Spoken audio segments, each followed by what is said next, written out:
Suspense. And the producer of radio's outstanding theater of thrills, the master of mystery and adventure, William N. Robeson.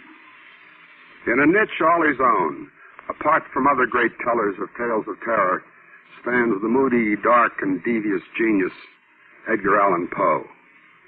Obscure and ambiguous, the rolling periods of his prose are not for the casual reader, no more than for the casual listener. But for sheer suspense compounded of horror piled upon horror, literature offers nothing more awful than the pit and the pendulum. The terror of the black pit would have sufficed a lesser imagination, but to this, the macabre intellect of Poe added the inescapable doom of the razor-sharp pendulum, and then piled on the rats and the moving walls of red-hot iron until the edge of the unbearable is reached. Can you take it? Can you listen through the next half hour? Try. Try to listen as Mr. Raymond Burr stars in The Pit and the Pendulum, which begins in just a moment. And now, The Pit and the Pendulum, starring Mr. Raymond Burr. A tale well calculated to keep you in suspense.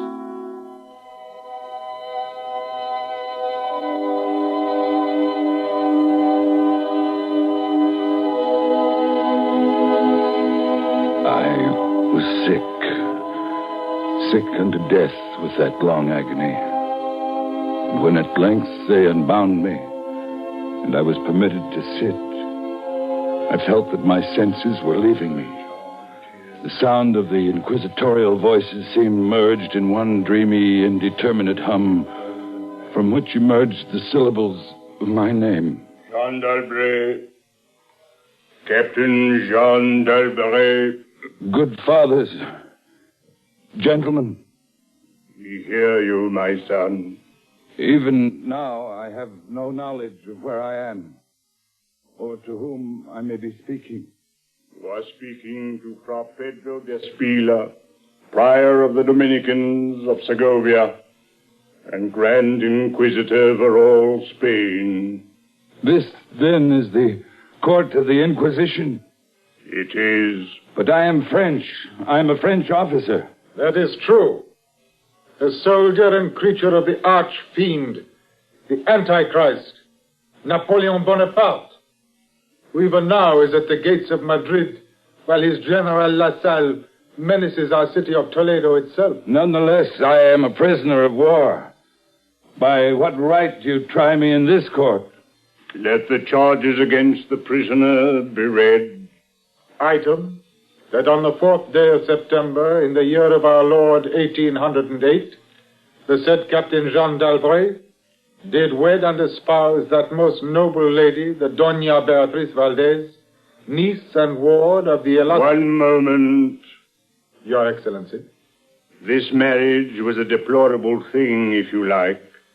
But lawful marriage, however regrettable in a case like this, is no sin or crime. There are other matters in the indictment. Then continue, but give us nothing that is not material.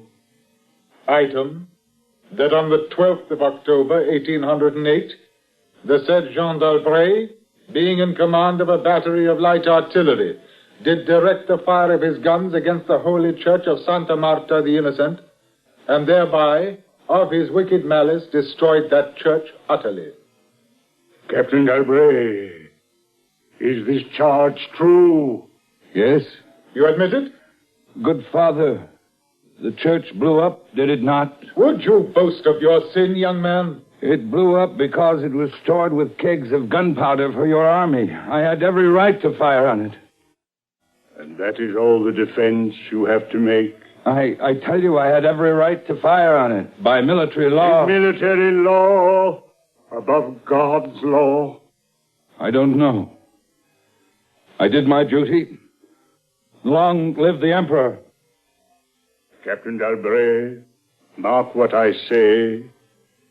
No man, however great his heresy, is condemned to be burnt in the fire if he first recant and acknowledge the error of his ways. Do you so? I cannot. I was under orders. I obeyed them. In Jean d'Albret, there can be no mercy, no pity, since there is no atonement. The sentence of this court...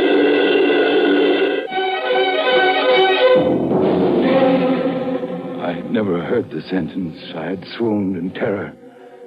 Yet, there are shadows of memory which told me indistinctly of tall figures that lifted me and bore me in silence down, still down, until a hideous dizziness oppressed me at that descent into the earth.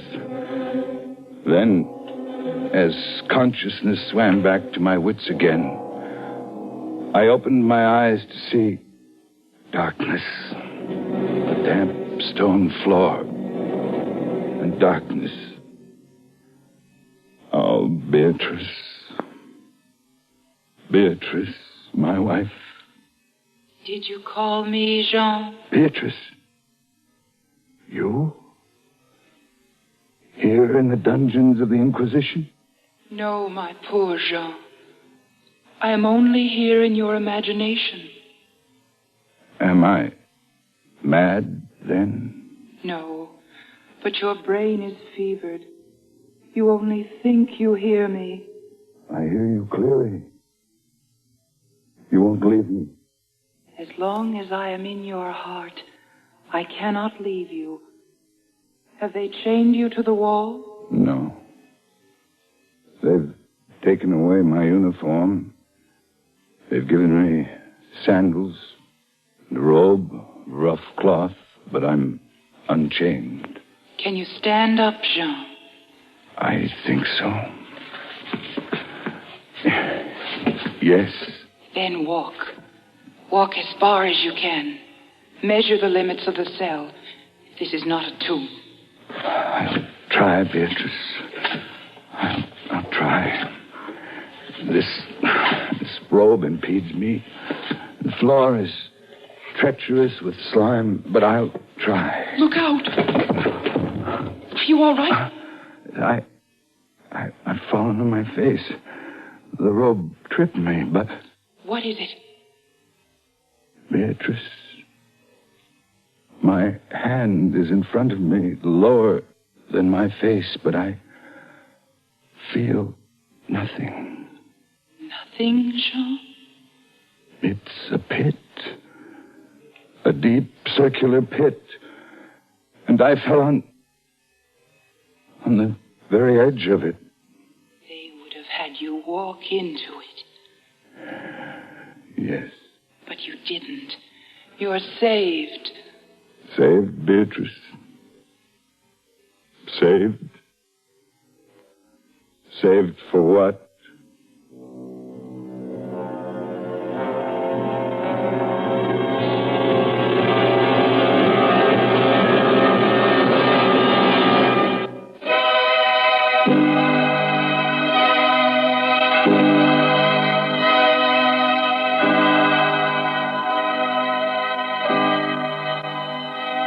At last, a deep sleep fell upon me, a sleep like that of death.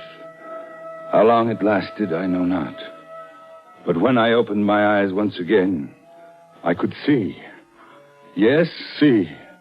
My prison was large and lofty, its walls formed of massive iron plates. A wild, sulphurous luster, I could not trace its origin, lit up the dungeon and the circular pit. I could see, but I could not move. I lay on my back on a low framework of wood, securely bound by a long fastening resembling surgical bandage. The bandage passed round and round my body, leaving at liberty only my head and my left arm. With much exertion, I could supply myself with food from an earthen dish on the floor beside me. It was meat, highly seasoned, and there was no water. Beatrice, where are you? I am here, Jean. Your voice sounds stronger, and I can see you. You are weaker, my dear, and more fevered. Look, Beatrice. Where?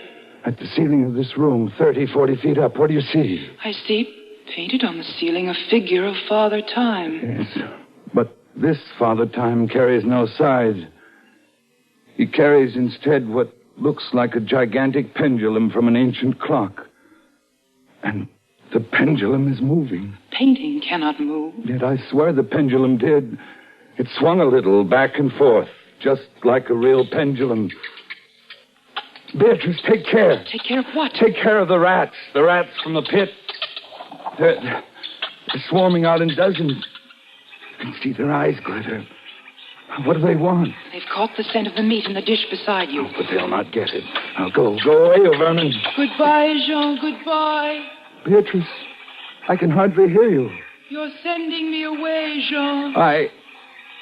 Sending you away? My poor loved one. You can't bear to see the rats running about my feet, can you? Even when you know I'm not here. Beatrice? It's true, Jean. You're sending me away. Yes, it's true. The cell's swarming with vermin.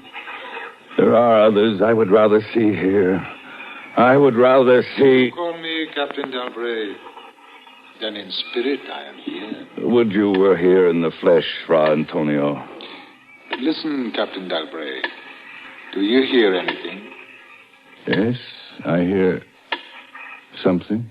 Turn your eyes upwards. Look at the ceiling. The pendulum. Aye, the pendulum. It has descended. Only a foot or so as yet. As you notice, it is not really a pendulum. No? No. Its underside is a crescent formed of razor-sharp steel. A ponderous weight, Captain Dalbray. Its movement is slow now, but soon it will take on momentum. It will swing wider and wider, and with each broad movement it will creep a trifle lower. Directly over you. Directly above the region of your heart. How long before? It will not be too soon. But how soon? Who can tell?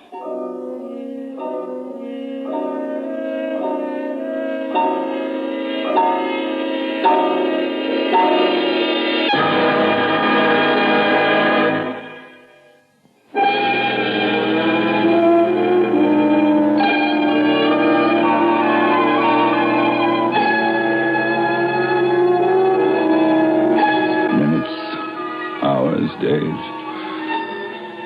Who can say how long it was? It might have been many days before that hideous blade swept so closely as to fan me with its acrid breath. Down, still unceasingly, still inevitably down.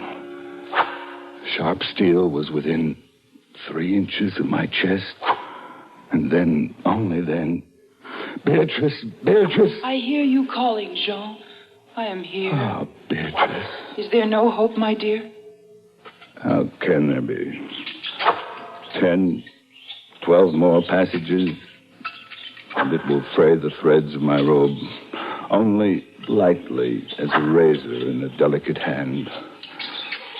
There will be many more sweeps down before it bites deep. I can't escape it. And yet... If I could only use my wits... You kept me away from you, Jean. You locked me out of your thoughts. If I'm here only in your thoughts, why should I fear the rats? The rats? They still swarm here? Across the floor and over the meat platter. They've taken nearly all your food. Yes, they're ravenous. They have sharp teeth. The meat is oily and spiced. If I take what remains of it, scatter, you vermin. Rub that meat on the bandages that hold me here. Try it, Jean, try. Oh, it may be too late. If I move my body a fraction of an inch up... Try it, I tell you, try. Can I stand those rats crawling across me? Can the flesh bear it? One of them has leaped on the wooden framework. Another follows. They're gnawing at the bandage. 7, 8 more sweeps of the pendulum. Does the bandage give way? A little.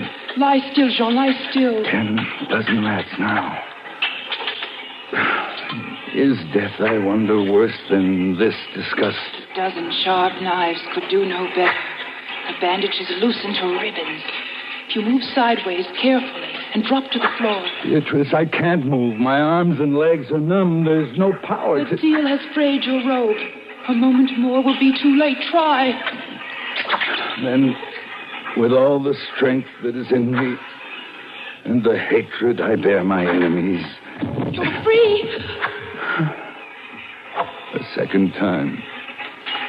Free. See, Jean, the pendulum stops. They're drawing it back up through the ceiling. Each move I make is watched. You never doubted that. No. Yet with all they could do to you, they have failed twice. They will not fail a third time, my dear. Listen, what's that? A groaning, a grinding as of metal. It is only the cogwheels of the pendulum. I think not, Beatrice. Why not? It seems to come from behind these iron-plated walls. It seems to shake the dungeon as a mill wheel might shake it. Stand up. Get off your knees. I can't, Beatrice. I can't endure anymore. Don't you sense even now the odor of heated iron? Heated iron? The walls are beginning to glow red. Oh, Beatrice, I have been much humbled. But I won't have you see me in tears. Now I order you to go. Jean, in the name of heaven. Yes, in the name of heaven, go.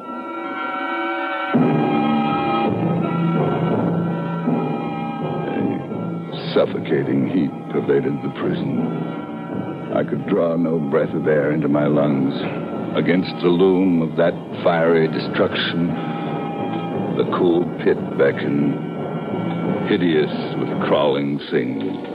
Does the pit please you, Captain Dalbray? You again. Do you find its contents pleasing? No more than your company. And how shall you avoid it? Look. This dungeon has changed its shape. That is true. The walls are closing in. It was formerly a square, and now it is flattening slowly toward the center. To force me into the pit? Of course. It will force you along with me. Again, apparently you must be told, Captain Dalbray, that you are speaking only to your own sick fancy. I am not here at all. And now, flatter and flatter grew the red-hot walls. I shrank back, but the closing walls pressed me relentlessly onward toward the loathsome pit. At length, for my seared and writhing body, there was no longer an inch of foothold. I screamed once. I tottered on the edge of the pit. I averted my eyes. Then, there was a discordant hum of human voices. There was a loud blast as of many trumpets. The fiery walls rushed back. An outstretched arm caught my own as I fell fainting into the abyss. The outstretched arm of General LaSalle. The French army had entered Toledo. The Spanish Inquisition was in the hands of its enemies.